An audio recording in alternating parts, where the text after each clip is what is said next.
안녕하셨습니까? 기계를 아주 하나님께서 호사시켜 주시는 것 같습니다. 정성껏 준비한 귀한 찬양을 하나님께 영광 돌려주셔서 감사드리고요. 누군가 하나님께 영광을 돌리는 걸 목격하는 또 행복감이 있죠. 좋은 교회 또 좋은 또 찬양으로 예배 드리시는 여러분들을 좀 부러워하는 마음이 생기네요. 감사합니다. 오늘 함께 생각해 볼 주제는요, 성령과 재림 준비라고 한번 정해봤습니다. 오늘 제목은 성령과 재림 준비. 재림 준비를 하려면 뭐가 변해야 되나요? 뭐가 변하면 우리가 예수님 재림할 준비를 할 수 있습니까? 성품이 변해야죠, 그렇죠? 그러니까 늘 이런 주제는 우리에게 좀 부담스럽지 않습니까? 그렇죠? 저를 봐도 이렇게 별로 변한 것 같지도 않은 사람이 또 변하자고 얘기할 테니까 또 어쩌실지 모르겠어요. 하나님의 말씀 우리에게 때로 부담을 줘요. 근데 그 부담이 우리를 살리기 위한 부담인가요? 우리를 죽게 하기 위한 건가요? 우리를 살리기 위한 것입니다. 하나님 우리를 살라고 부르시는 분이잖아요. 그래서 우리가 구원을 받기 위해 품성이 변해야 된다면 하나님은 구원에 필요한 품성의 변화를 이루는 데 도움을 주실까요? 도움을 주실 겁니다. 그럼 어떤 방법으로, 또 우리는 어떤 상황에서 또 어떤 태도를 취하면서 또 재림을 맞을 준비를 하고 살아야 되는지를 오늘 말씀을 통해서 함께 살펴보겠습니다. 우리 마태복음 25장 말씀인데요, 마태복음 25장 1절부터 13절까지의 제가 봉독하겠습니다. 마태복음 25장 1절부터 13절. 그때 천국은 마치 등을 들고 신랑을 맞으러 나간 10 처녀와 같다 하리니 그 중에 5은 미련하고 5은 슬기 있는지라. 미련한 자들은 등을 가지되 기름을 가지지 아니하고 슬기 있는 자들은 그릇에 기름을 담아 등과 함께 가져갔더니 신랑이 더디 오므로 다 졸며 잘세. 밤중에 소리가 나되 보라 신랑이로다 맞으러 나오라 하매 이에 그 처녀들이 다 일어나 등을 준비할세. 미련한 자들이 슬기 있는 자들에게 이르되 우리 등불이 꺼져가니 너희 기름을 좀 나눠달라 하거늘 슬기 있는 자들이 대답하여 가로되 우리와 너희의 쓰기에 다 부족할까 하노니 차라리 파는 자들에게 가서 너희 쓸 것을 사라 하니 저희가 사러 간 동안에 신랑이 오므로 예비하였던 자들은 함께 혼인잔치에 들어가고 문은 닫힌지라. 그 후에 남은 처녀들이 와서 가로되 주여 주여 우리에게 열어주소서. 대답하여 가로되 진실로 너희에게 이르노니 내가 너희를 알지 못하노라 하였느니라. 그런즉 깨어있으라. 너희는 그날과 그 시를 알지 못하느니라. 이 10 처녀의 비유는 우리가 어떻게 재림을 준비하며 살아야 되는지에 대한 기본 교재 같은 말씀이 되겠습니다.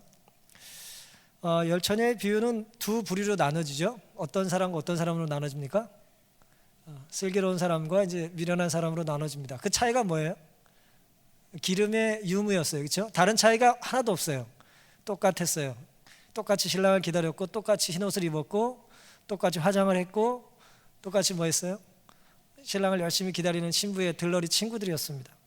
차이라면 기름밖에 없었어요. 실물교훈 407페이지 보면 하이슨 재림을 기다리는 두 부류를 이 10 처녀의 비유는 상징하고 있다고 말씀을 하셨습니다. 이 교회 안에는 두 부류가 있다는 거예요. 재림 시에 두 부류가 있을 거라는 거예요. 양과 염소의 비유도 마찬가지죠. 착하고 충성된 종이 아니면 악하고 게으른 종이라고 이제 주님은 말씀하셨어요. 둘밖에 없습니다. 재림 바로 직전에 있을 교회의 경험을 설명한다. 그들을 처녀로 표현한 것은 저희가 순결한 신앙을 지킨다고 공언했기 때문이다 그랬어요. 우리는 처녀 같다는 거예요. 우리는 순결하다는 거예요. 우리는 하나님 말씀하시면 다 따르고 또 지키고 순종하기를 원한다는 공언을 했다는 거예요. 그들에게 기름은 무엇을 의미한다고 배우셨어요? 그들에게 기름은 무엇을 의미합니까? 기름은 성령이죠. 또 뭐예요? 우리 예수님 재림하실 준비를 하기 위해서 뭐가 변해야 된다고요? 품성이 변해야 된다고 그러죠? 품성 변화와 또 성령을 나타내는 것이죠. 성령이 이제 품성의 변화를 일으키는 이제 힘을 가져다 주시는 것이죠. 실물교훈 408페이지도 그랬고요. 스가랴 4장에 있는 기름의 이야기를 통해서 우리는 이제 성령을 기름으로 이해합니다. 미련한 처녀에게 없었던 기름은 결여된 성령을 상징한다 그랬어요. 그러니까 미련한 처녀가 준비해야 될 것은 성령, 그 기름이었습니다. 근데 우리가 이제 이 이야기를 잘 알죠. 여기 매우 이제 명료한 몇 가지 이제 부인할 수 없는 사실들이 나열되어 있어요. 그것은 뭐냐면은 첫 번째, 신랑은 오나요? 신랑은 오죠. 반드시 옵니까? 예, 반드시 와요. 그거 믿으십니까? 예, 신랑이 반드시 와요. 예, 반드시 신랑이 옵니다. 그런데 이 신랑이 예상한 대로 오셨나요? 예상과 다르게 오셨나요? 예상과 달리 오셨어요. 예상과 달리 늦게 오셨어요. 여기서 핵심은 신랑이 늦게 온다는 게 아닙니다. 우리의 예상과 달리 온다는 거예요. 그럼 어쩌면 우리의 예상보다 빨리 예수님이 오실 수도 있겠죠? 여러분이 생각하시는 것보다 예수님은 더 빨리 오실지도 몰라요. 이 교훈이 그거예요. 우리의 예상과 달리 예수님이 오실 거예요. 그런데 이 신랑은 늦게 오셨어요. 늦게 오셨으니 뭐가 필요합니까? 기름이 필요했어요. 기름이 필요했습니다. 이제 여기서부터 이제 좀 이해가 잘 안 가는 부분인데, 근데 이 기름이 말이에요, 어찌된 연고인지 자기가 준비하지 않으면 남에게 뭐 할 수 없어요? 빌릴 수가 없었어요. 그리고 내가 가진 기름을 뭐 해줄 수도 없어요? 나눠줄 수도 없어요. 이거 그리스의 사랑과 맞아요, 안 맞아요? 제가 어렸을 때 독해력이 딸려가지고 참 이 말씀이 이게 부담스러웠어요. 좀 빌려달라면 빌려주면 되지. 그래, 너 먼저 써. 나 좀 뭐 없어도 돼. 그러면 좋겠는데 이 사람은 뭐라 그래요? 우리 둘 다 부족할 것 같으니까 나가서 사오라고 말해요. 이 기름은 근데 돈 주고 살 수 있는 기름이 아니에요, 사실은. 이 비유를 좀 우리가 오해하시면 안 됩니다.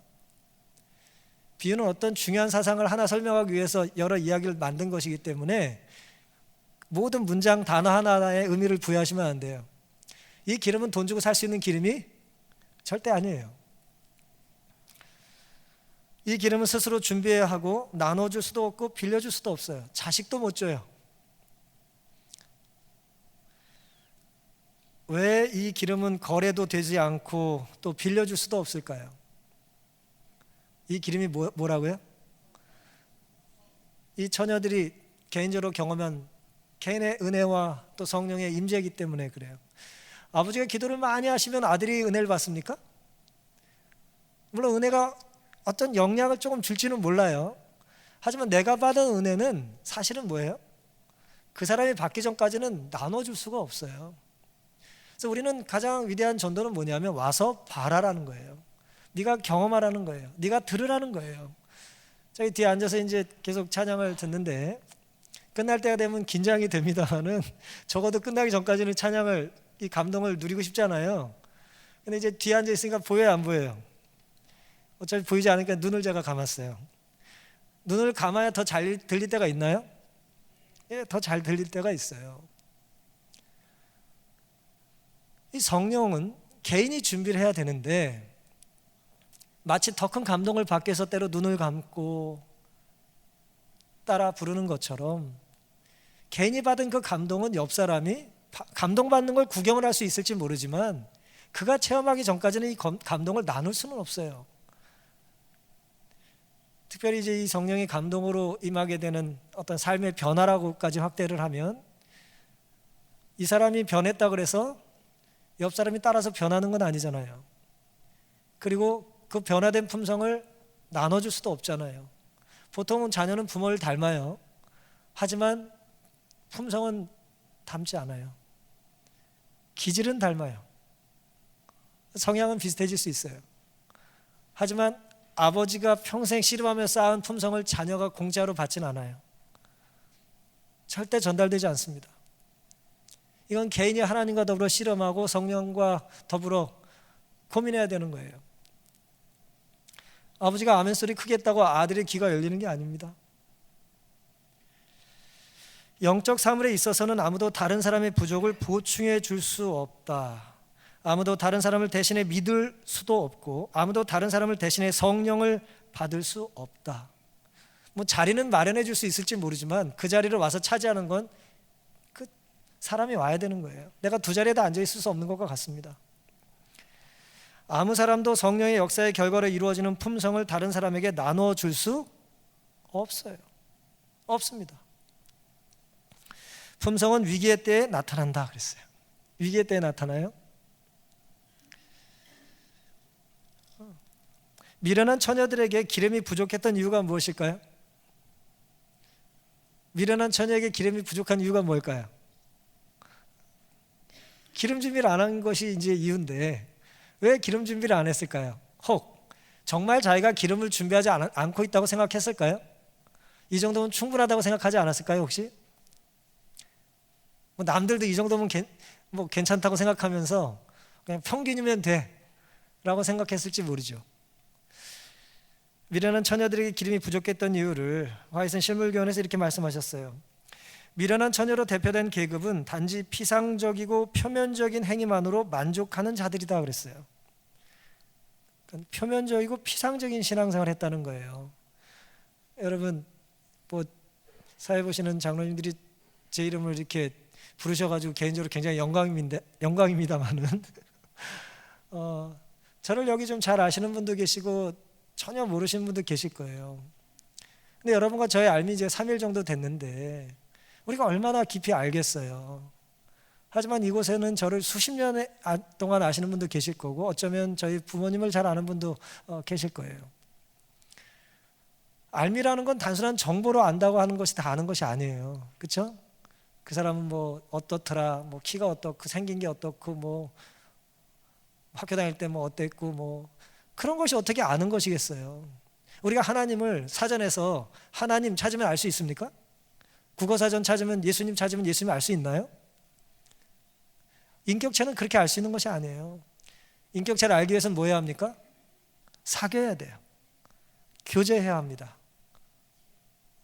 대화하고 또 양보하고 또 사랑을 주고 사랑을 받아야 돼요.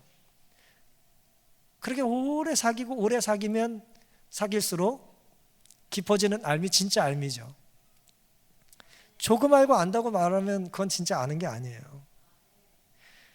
하나님께서 오늘 우리에게 피상적이고 표면적인 행위만으로 만족하고 사는 것에 대해서 안타깝게 생각하시는 거예요. 미련한 처녀들은 하나님을 알지 못했다 그랬어요. 그들은 하나님의 품성을 연구하지도 않았고 하나님과 교제하지도 않았다 그랬어요. 하나님을 알지 못했어요. 하나님의 이름은 알았어요. 명목상으로 자기가 뭘 해야 되는지는 알았어요. 하지만 하나님을 직접 체험적으로 알지 못했어요. 하나님의 품성을 알고 싶은 갈망이 없었어요. 하나님과 교제하지 않았습니다. 교회에서 맨날 속으로 파라 그러잖아요. 왜 그래요? 얼굴은 다 알죠 뭐. 이름도 다 알고요. 직업도 다 알고요. 근데 소그룹으로 나눠져서 뭐 해야 됩니까? 속속들이 자신의 아픔과 고민을 나누고 교제하고 씨름해야 더 깊은 사귐이 있고 그 안에 뭐가 있어요? 하나님의 은혜를 경험하고 또 변화되고 또 성장하기 때문에 그런 것이죠. 그러므로 그들은 하나님을 의지할 줄도 모르고 하나님을 쳐다보고 살 줄도 모른다. 바라봐야 변하는데 내가 보고 있다고 그냥 느끼는 거예요. 실제로 변화가 없어요. 바라보고 있는 것이 아닌 것입니다. 바라보고 있다고 착각하는 거예요. 의지하고 있다고 착각하는 거예요. 의지하고 있는 것이 아니에요. 하나님께 대한 저희의 봉사는 점차 저하되어 형식화되고 만다 그랬어요. 이건 뭐냐면 시간이 지나면 믿음이 더 좋아지고 하나님에 대한 알미 더 커져야 되는데 시간이 지날수록 어떻게 돼요? 하나님께 대한 저희의 봉사는 점차 저하되고 형식화된다 그랬어요. 점점 나빠진다는 거예요. 이건 방향이 잘 된 거예요? 잘못 잡힌 거예요? 잘못 잡힌 거예요. 시간이 지나면 점점 좋아져야 되는 거예요. 하나님과 바른 사귐을 한다면. 그런데 하나님을 알면 알수록 뭔가 내 안에 변화가 선한 변화가 있는 것이 아니라 좋지 않은 변화가 있다면 그것은 내가 하나님을 온전히 경험하고 있는 것이 아니죠. 하나님 문제인가요? 아니, 우리 문제입니다. 영적인 삶의 중립이 있습니까? 영적인 삶의 중립이 있나요? 중립 없어요. 영적인 삶의 중간이 없어요. 내가 오늘 하나님과 더 많이 가까워지는 삶이 아니면 오늘 하나님과 더 멀어진 거예요. 현상을 그대로 유지하고 사는 건 없어요. 더 가까워지지 않으면 더 멀어지는 거예요. 그런데 보세요. 점점 가까워지는 삶을 살아야죠. 그렇죠? 왕년에는 믿음이 엄청 좋았는데 뭐 처녀 때, 총각 때는 정말 믿음 좋았는데, 애들 어렸을 때 진짜 불같은 믿음이 있었는데, 이제 나이 먹고 뭐 어떻게 하다 보니까 믿음이 좀 약해졌다. 그러시면 안 됩니다. 그럼 이제 그게 멀어지고 계신 거예요. 그러면 더 가까워지셔야 돼요. 시간은 오늘 우리에게 우리가 어떤 삶을 살려고 하는지에 대한 정체를 드러내줘요. 시간은 굉장히 특이한 것입니다. 이 미련한 처녀와 슬기로운 처녀를 구분했던 게 결국 뭐의 차이예요? 시간이 예수님이 제때 오셨다면 차이가 나지 않았을 거예요. 근데 시간이 지나니까 그들의 정체가 어떻게 됐어요? 드러났잖아요. 그래서 시간이라는 변수는 오늘 우리가 어떤 사람인지를 드러내 보여줍니다.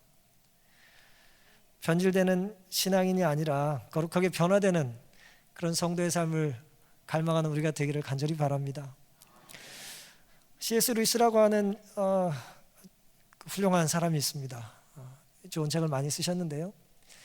이분이 이제 영광의 무게라고 하는 책을 쓰셨는데, 그 책에 보면은 이제 재미있는 이야기를 이제 앞부분에 써놓으셨어요. 복음서가 당당하게 약속하는 보상. 성경을 읽으면 복음서에 우리를 구원해 주신다고 하는 복의 약속이 있죠. 그렇죠? 천국과 하늘나라를 주시겠다고 그랬어요. 요한은 그걸 영생이라고 묘사했어요. 공간의 개념을 시간으로 설명했어요.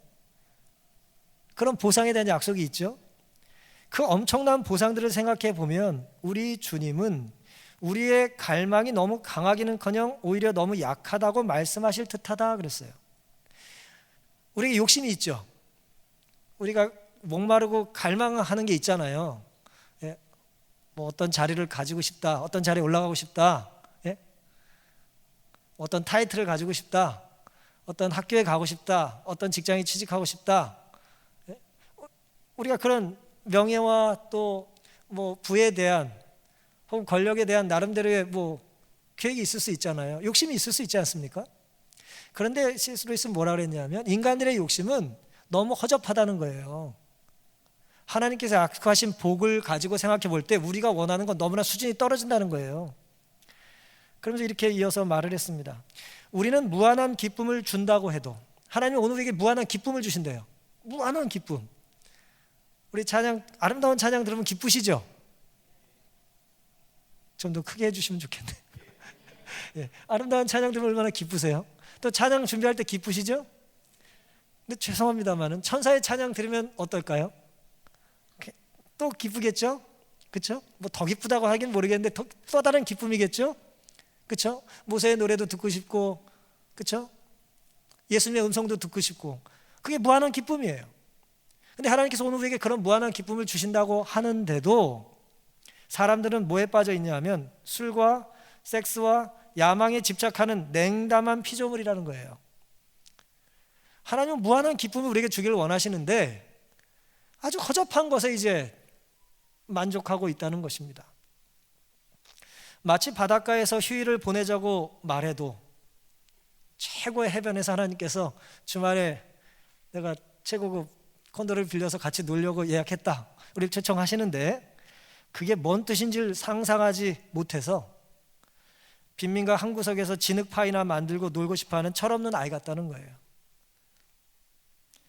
우리는 너무 쉽게 만족한다 그랬어요. 이건 바울의 자족하는 걸 배운다는 그런 개념이 아니에요. 하나님께서 오늘 우리에게 욕망을 주셨어요. 거룩한 갈망을 주셨어요. 그건 빈 그릇 같은 것입니다. 거기에 뭘 채워야 합니까? 무한한 기쁨으로 채워야 돼요. 그런데 허접한 걸 자꾸 집어넣으면 어떻게 되겠어요? 그 그릇이 차가지고 말이에요. 하나님께 성별하게 구별해 드려야 될 것인데 성소에 쓰이는 기명 같은 삶을 살아야 되는데 이 쓰레기통 같은 삶을 살고 있는 거예요. 제가 어렸을 때 고향이 이제 의정부인데요. 그렇게 살기가 좋은 동네가 아니었습니다. 이렇게 좀 외지고 이렇게 미군 부대도 가까이 있고 이렇게 쓰레기장도 많았고. 제가 이 글을 읽을 때마다 이 의미를 제가 알아요. 저는 어린 시절에 쓰레기장에서 많이 놀았거든요. 뭐 재밌긴 재밌어요. 뭐 놀 게 많아요. 하지만 하나님은 오늘 우리를 쓰레기장으로 인도하시는 분이 아니에요. 가장 아름다운 곳으로 여러분과 저를 초청하시는데 우리는 쓰레기 더미에서 그저 만족하고 산다는 것이죠. 시편 107편 9절에 저가 사모하는 영혼을 만족해 하시며 줄인 영혼에게 좋은 것으로 채워주심이로다 그랬어요. 하나님은 오늘 우리에게 좋은 것을 주기를 원하세요. 하나님은 좋은 것을 준비하고 계세요. 준비는 넉넉합니다. 오늘 우리가 어떻게 하면 될까요?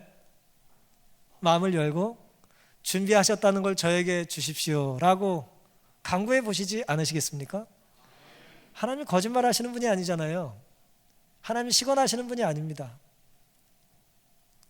하나님은 가장 좋은 것을 우리에게 주기를 원하세요. 하나님은 우리에게 예수 그리스도를 주셨고 예수님은 우리에게 성령을 주셨어요. 성령은 우리에게 또 성경을 주십니다. 가장 좋은 것을 주시는 분이에요. 저에게 있어서 여러분들은 이번 주에 하나님이 저에게 주신 귀한 선물입니다. 부족하나마 저도 여러분에게 하나님의 선물이 될 수 있기를 바라요.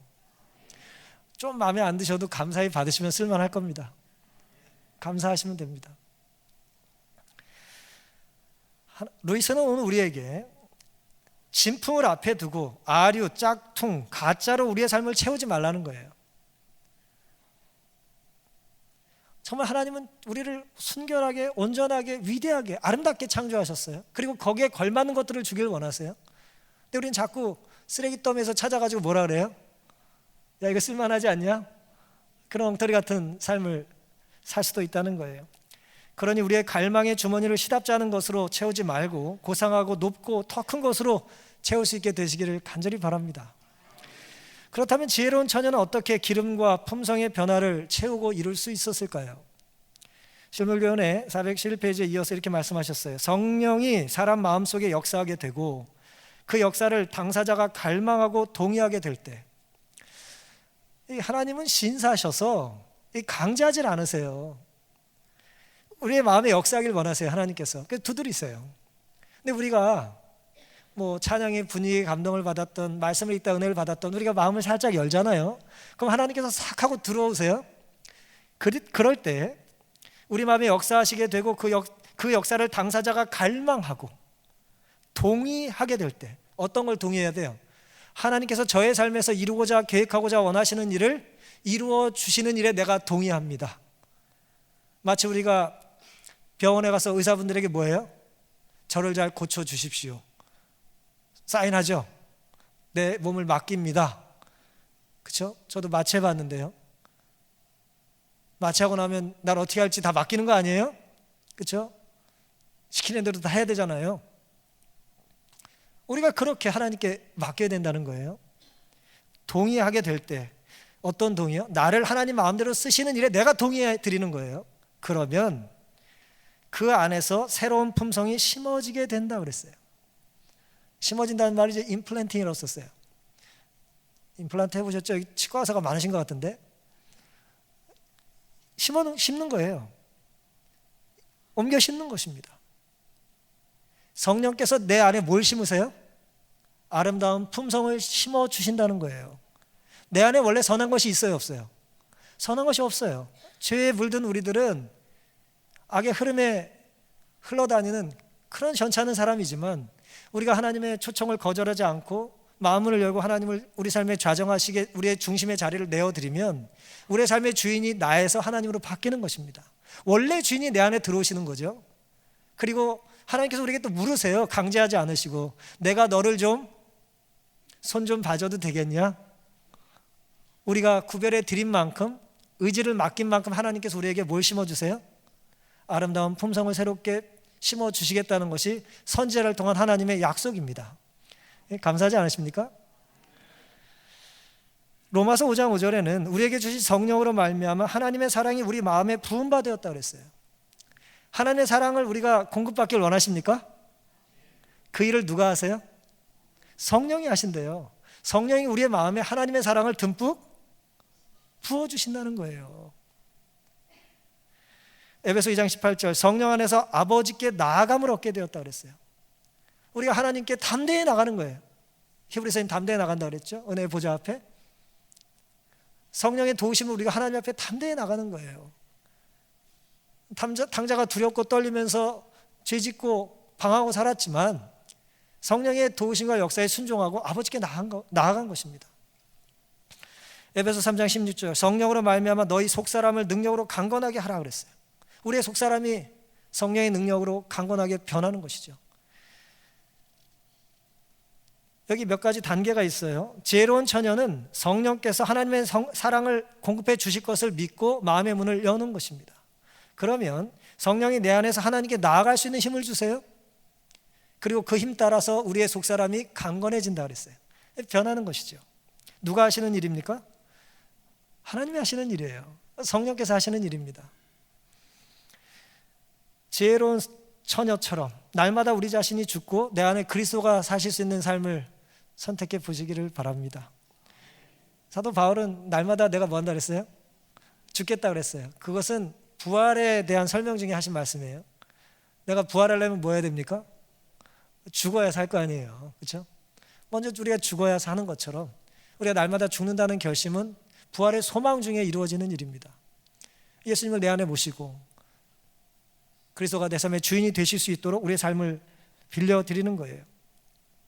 그리스도께서는 날마다 성령의 새로운 침례를 받으셨다. 매일 이른 시간에 일어나셔서 다른 사람들에게 나눠주시기 위해 자기의 심령과 입술에 은혜의 기름을 바르셨다 그랬어요. 예수님께서 성령의 침례를 받으셨다는 얘기는 성령의 충만한 삶을 매일 사셨다는 얘기예요. 매일. 예수님도 매일 성령의 충만함이 필요하셨다는 거죠. 그러니 성령이 한 2달쯤 필요 없는 것처럼 우리가 살면 안 됩니다.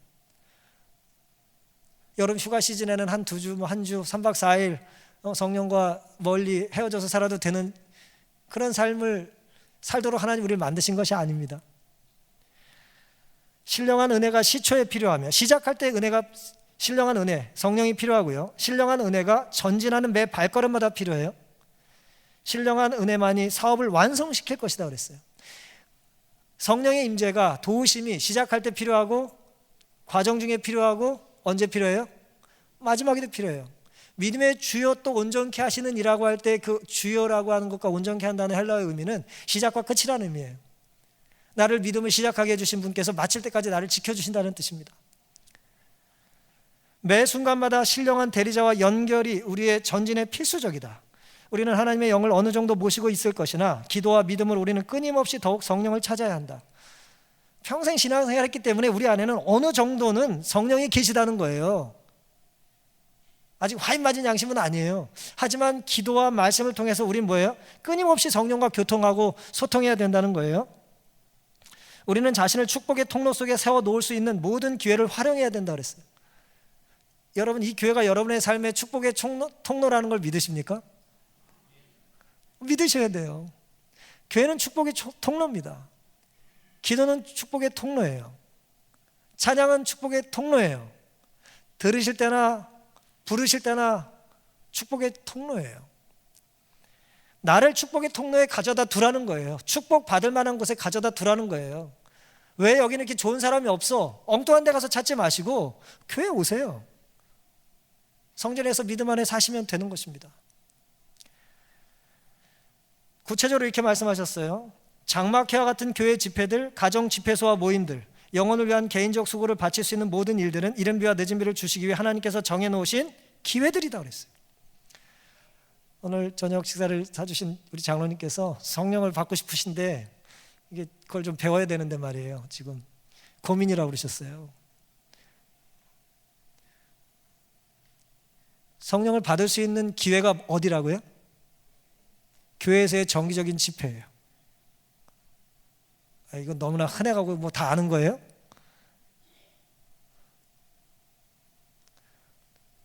신앙의 기본이 매우 중요합니다. 좋은 말씀이 있다고 해서 여기저기 자꾸 다니지 마세요. 우리를 건강하게 하는 음식은 맛이 있든 없든 내가 매일 먹는 밥이에요. 자꾸 특식 찾아 다니시면 배탈만 나요. 주신 말씀에 감사하고 주신 말씀에 주신 감동에 순종하고 그 말씀을 내 삶에 실천하는 것이 내 건강한 삶의 가장 큰 성령의 북이라는 것을 경험하게 되시기를 바랍니다. 기회를 잘 살리시기 바랍니다. 오늘 사경의 집회 기회를 잘 살리셔서 감사합니다. 근데 문제는 우리가 이제 매일 죽어야 되는데 죽어져요, 안 죽어져요? 안 죽어지죠, 그렇죠? 저도 안 죽어져서 죽을 것 같아요. 죽어지지가 않아요. 네. 가끔 제가 죽어지지 않아가지고 막 이렇게 소리를 지르고 이제 야단을 치면 큰 아이는 그런 그 이야기를 안 하는데 둘째 아이는 저를 좀 무서워하지 않아요. 그래서 목사가 좀 이상하다고 저한테 반기를 들어요. 아버지 목사님이 그래도 되냐고 말이에요. 그래도 안 돼 이놈아 그리고 야단을 쳐요. 우리가 죽어지질 않아요. 특별히 가까운 사람들 앞에서 내 악한 기질이 더 잘 나와요. 어느 정도 약점이 노출된다는 얘기는 좀 가까워졌다는 뜻이니까 너무 절망하지 마시기 바랍니다. 어쨌든 죽어지지가 않아요. 그리고 어떤 경우에는 죽어야 된다는 생각도 안 들어요. 내가 죽어야 되는데 생각하는 건 그나마 괜찮은데 죽어질 기미가 안 보여요. 필요성도 잘 느끼지 못해요. 우리는 언제 죽을 수 있을까요? 우리는 언제 죽을 수 있을까요? 우리는 언제 죽어요? 지혜로운 질문이 아니라 답이 힘드시죠? 우리는 언제 죽나? 제가 곰곰이 생각을 해봤어요. 우리는 사랑할 때 죽어집니다. 우리는 사랑하는 대상 앞에 죽어져요. 사랑이란 정의를 제가 그냥 임의대로 내리면 이런 것입니다. 사랑은 내가 사랑하는 그 대상 앞에 내 존재가 작아지는 것이고 그를 살리고 내가 죽어도 좋은 것이 사랑이에요. 참 사랑은 내 생명보다 사랑의 대상의 생명이 더 귀하게 느껴지는 경험이에요. 그래서 정말 사랑하면 그 사람을 살리려고 대신 죽을 수 있는 거예요. 아까워하지 않으면서 그렇게 대신할 수 있는 것입니다. 이런 사랑을 누가 보여주셨습니까? 예수님께서 보여주셨어요. 근데 사랑받아 죽을 만한 가치가 있는 대상이 아닌데 우리 위해서 돌아가셨어요. 그걸 은혜라고 그래, 신학적으로. 이 벌받아 마땅한 사람한테 지금 상을 들고 기다리고 계세요. 지금 문 좀 열어줘라. 야, 내가 상 좀 주고 싶은데 네가 문을 안 연다. 그게 은혜예요. 슬기로운 처녀와 미련한 처녀의 사실은 차이는 신랑에 대한 애정의 차이예요. 무슨 말씀이냐면 대쟁투에 보면 화이시 이제 두 부류를 이렇게 설명을 하셨어요. 한 부류의 사람들, 슬기로운 부류의 사람들은 주님의 나타나심을 기쁨으로 바라보고 그분을 만나기 위해 부지런히 준비했다 그랬어요. 그러니까 예수님을 사랑하는 사람들은 그분이 오시는 거 이제 기뻐요, 안 기뻐요? 기쁘죠. 그러니까 내가 기쁘니까 즐겁잖아요, 기다리는 게. 그러니까 즐겁다면 일이 어때요? 효율적이고 부지런하지잖아요. 하나님의 성전을 청소하는 게 즐거우면 부지런하고 기쁘게 청소할 수 있잖아요. 그런데 미련한 처녀들은 어땠냐면은 다른 부류는 두려운 생각을 가지고 일시적인 충동으로 행동했다 그랬어요. 예수님이 오신다니, 주인이 오신다니 두렵잖아요. 그러니까 일시적인 충동으로 뭐예요? 잘해야 되는데 이렇게 충동으로 뭔가를 잘해보려고 했다는 거예요. 지속이 돼요? 인격적인 교제가 없고 확신이 없기 때문에 지속이 되질 않는 것이죠. 진리의 이론에만 만족하며 살다가 하나님의 은혜는 결핍되어 그들은 이제 준비가 되지 않은 사람이 되었다는 것입니다. 누군가를 사랑하면 기다림이 어때요? 사랑하는 사람을 만나는 약속을 했어요. 기다림이 어때요? 좋아요, 안 좋아요? 좋아요. 예, 좋은 것입니다. 뭐 어린 왕자에 나온 유명한 이야기 아니에요? 여우랑 어린 왕자가 대화를 하는데 네가 4시에 온다면 내 마음은 언제부터 뛰어요? 3시부터 설렌대요. 4시에 만나기로 했는데 3시부터 마음이 설레는 거예요. 시간이 지날수록 더욱 기다려지고 그러다 4시가 되면 흥분해서 안절부절 못할 만큼 행복할 거야 그랬어요. 여러분이 교회 오시는 시간은 1시간 전이 되면 어때요? 이렇게 설레는 마음이 있으면 사랑하는 거예요, 하나님을. 근데 뭐 설레지 않고 자꾸 갑갑해, 답답해. 그럼 시간이 지났는데도 안 오면 어때요?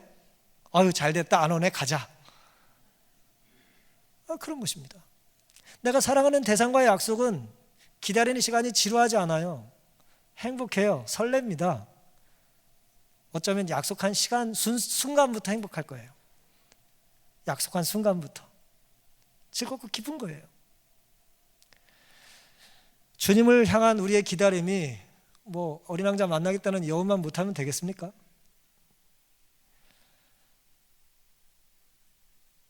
기다리는 우리의 시간이 즐거운 마음으로 준비하는 시간이 될 수 있기를 간절히 바랍니다. 성령의 역사하심에 반응해야 한다. 흑암의 세력을 깨뜨려 버리는데 투쟁이 요구된다 그랬어요. 성령의 역사에 대하여 우리는 반응해야 되고, 기다리는 동안 성령에만 반응하는 게 아니라 흑암의 세력을 깨뜨려 버리기 위해서 투쟁해야 된다는 거예요. 성령께서는 이 일을 성취하기 위해 그 안에서 역사하신다. 사람은 나태한 중에 구원받아야 할 수동적인 존재가 아니다 그랬어요. 하나님은 우리를 게으르는데도 수동적인데도 구원하도록 우리를 만드시지 않았어요. 죄송한 얘기인데 가서 눈 떠보니 천국이야, 그런 일 없을 거예요. 절대 그런 일 없습니다. 천국은 우리가 맹렬하게 투쟁하고 침노하며 싸우며 쟁취하는 거예요. 싸울 힘을 하나님이 주실 겁니다. 각 사람은 자신의 품성의 건축가이다. 참 좋은 말씀이죠. 품성의 건축가예요. 우리가 이 건축 누가 하는 거예요? 누가 해요? 난 우리 집이 좀 별로 못 살아가지고 그런 얘기할 필요 없어요. 내 집은 내가 짓는 거예요. 품성의 건축은 내가 하는 것입니다. 날마다 이 건축물은 쌓여 올라간다. 우리가 오늘 하루 24시간 같은 만큼의 품성을 우린 쌓았어요. 오늘 하나님의 말씀은 우리가 어떻게 건축하는가 조심하여 우리의 건축물이 영원한 반석 위에 세워져 있는지 살피라고 경고한다 그랬어요. 말씀을 듣기만 하지 말고 어떻게 해야 됩니까? 듣고 행해야. 어디에 짓는 거예요? 반석 위에 지은 지혜로운 사람이라고 그랬잖아요. 듣기만 하고 짓지 않고 실천하지 않으면 뭡니까? 미련한 사람이에요. 어리석은 사람이에요. 비가 오면 다 어떻게 돼요? 다 무너지는 것입니다. 기초가 없어요. 그리스도가 없어요. 그리스도란 이름은 내가 아는데요. 주여 주여 다 필요 없어요. 주여 주여란 말은 뭡니까? 주님이 내 삶의 주인이란 얘기잖아요. 명목상 주님 주님 그리고 내 마음대로 하면은 예수님이 주인이 아니잖아요. 의지를 옳게 사용함으로써 그대들의 생애에는 전적 변화가 생기게 될 것이다 그랬어요. 이 모든 일을 하나님께서 우리에게 주신 귀한 의지를 선용할 때 하나님께서 우리를 통해서 변화를 이루실 겁니다. 사랑하는 성도 여러분, 결국 허물어질 이 땅 건물을 위해 시간을 허비하지 말고 영원히 허물어지지 않을 품성이라는 건물을 날마다 기도하며 성령을 초대하며 하나님의 사랑으로 지어 보시지 않으시겠습니까? 잠시 잠깐 오면 오시리가 오시리니 지체하지 않으실 거예요. 그런데 이분이 왜 이렇게 자꾸 지체하실까요? 베드로서 3장 9절입니다. 주의 약속은 어떤 이에 더디다고 생각하는 것처럼 더딘 것이 아니라 약속해놓고 안 지키네? 안 오시나 보다. 거짓말이다. 그게 아니고요. 오직 너희를 대하여 오래 참으사 아무도 멸망치 않고 다 회개하게 이르기를 원하신다 그랬어요.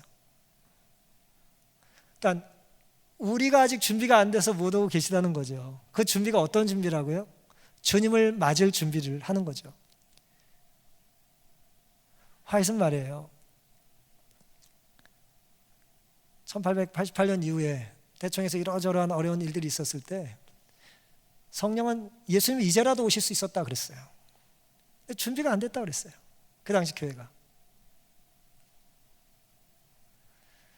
예수님의 재림의 지연은 지연되는 시간만큼 우리가 뭘 해야 되는 거예요? 예수님의 재림을 맞이할, 성령을 받을, 또 그 하나님의 사랑으로 우리의 품성을 건설할 기회로 주신 거예요. 근데 아직 준비 안 된 사람이 많으니까 주님께서 오실 수가 없는 것입니다.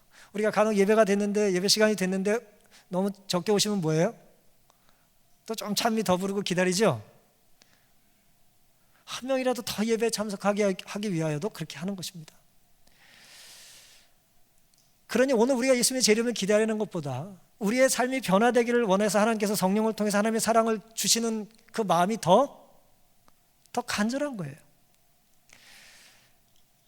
한국 역사의 가장 위대한 시인이라고 일컬어지는 사람 중에 한 분이죠. 서정주 시인이 시론이라는 시를 썼어요. 제가 굉장히 좋아하는 시인데 이 시의 내용이 이렇습니다. 바닷속에서 전복 따파는 제주 해녀도 제일 좋은 건 님 오시는 날 따다 주려고 물속 바위에 붙은 그대로 남겨둔단다. 다음 년은 안 읽을래요. 제주도에 가면 누가 있어요? 해녀들이 있어요. 해녀들이 물속에 잠수하면서 물질하면서 뭐예요? 좋은 해산물 따다가 이제 팔잖아요. 근데 잠수하고 이렇게 수영을 하다가 좋은 걸 하나 발견했어요. 아주 그냥 크고 좋은 전복을 하나 발견했답니다. 근데 그 전복을 땄어요, 안 땄어요? 왜 안 따요? 뭐 재림교인이라 안 따나? 왜 안 따요? 그걸 보는 순간 이거는 뭐 하고 싶지 않아요? 팔고 싶지 않은 거예요. 너무 좋은 거라 사랑하는 님한테 주고 싶다 이거예요. 근데 님이 지금 안 왔어요. 물속에 숨겨둔 거예요.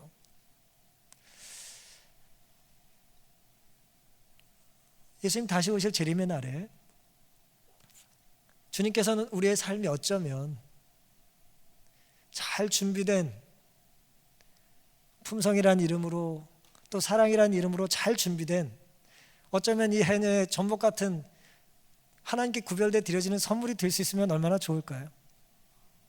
제가 주님께 드리기 위해서 열심히 살았습니다. 제가 주님의 사랑을 열심히 전했습니다. 제가 받은 사랑 너무나 크고 감사해서 제가 별내교회에서 봉사 많이 했습니다. 얼마나 좋을까요? 교육이라는 책의 유명한 말씀인데요. 인류의 가장 큰 결핍은 인물의 부족이다. 이 인물이란 매매되지 않는 사람이다 그랬어요. 돈으로 움직이지 않는 사람. 이건 반드시 경제적인 논리만이 아니죠. 이 자본주의의 돈은 힘인데 얼마문데 그 말이 통하지 않는 사람. 한 영혼, 영혼의 가치. 돈으로 살 수 있어요? 여러분 한 1억 주면 뭐 하나님 믿으실 거예요? 그 사람은 2억 주면 하나님 안 믿을 사람이에요. 우리 영혼은 돈으로 살 수 없어요. 근데 너무나 많은 사람들이 이 귀한 구원을 허접한 것과 거래한다 이거예요. 몇 푼 받아먹겠다고 전복 따다 팔지 않잖아요, 이 해녀가. 재림 준비를 우리가 어떻게 해야 될까? 간절한 마음으로 주님 맞을 준비 신실하게 하며 살 수 있게 되기를 간절히 바랍니다. A.W. 토저라고 하는 그 경건한 목사님 한 분 계신데 이분의 책에 들어있는 한 가지 이야기 해드리고 오늘 말씀을 마치겠습니다. 오래전에 이제 나야가라 강에 추운 이제 겨울에 강 상류에서 날이 추워 그랬는지 뭐 전염병이 돌아 그랬는지 양들이 많이 죽었대요. 그래서 이제 목자들이 양들 버릴 데 없으니까 나야가라에 그냥 상류에서 강에다가 양들을 던졌어요. 추운 겨울에 이제 죽은 양들이 둥둥둥둥 떠내려갑니다. 근데 이제 나야가라는 엄청난 이제 그 수량을 자랑하잖아요. 그래서 이 큰 이제 나야가라 폭포 위에 이제 폭포까지 이르는데 그 수많은 양들이 이제 둥둥 떠내려 왔다는 거예요. 그런데 이제 그 양들을 보고 흰머리 독수리들이 이제 양들에게 딱 앉아가지고 이제 살점을 뜯어 먹었어요. 그러다가 폭포까지 오면 뭐예요?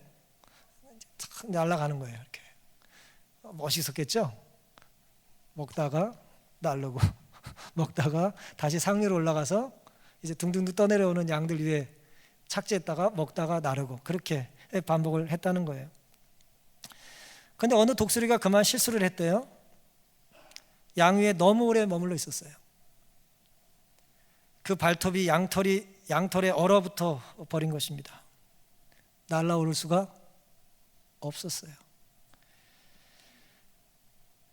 자기가 실컷 먹던 양고기와 함께 아무리 날갯짓을 해도 날아오르지 못했던 흰머리 독수리가 함께 폭포에 빠져 죽었다는 거예요. 우리가 마음먹으면 언제든지 날아오를 수 있을 것 같아요. 마음먹으면 언제든지 교회 갈 수 있을 것 같고 마음먹으면 얼마든지 내 재산 하나님 위해서 구별해 드릴 수 있을 것 같고 내가 마음만 먹으면 언제든지 하나님께 헌신할 수 있을 것 같다고 생각할 때가 얼마나 많습니까? 하지만 오늘 내가 성령의 호소에 순종하지 않으면 그날이 안 올지도 몰라요. 그러니 오늘 여러분과 제 마음속에 역사하시는 성령의 인재, 하나님의 사랑에 부어주심에 마음으로 활짝 여시고, 부족하지만 이전보다 더 열심히, 어제보다 더 아름답게 우리의 품성의 건축물을 하나님께 지어드릴 수 있는 그런 마음 갖게 해달라고 기도하며 몸부림치는 우리가 되기를 바라면서 오늘 말씀을 마치겠습니다.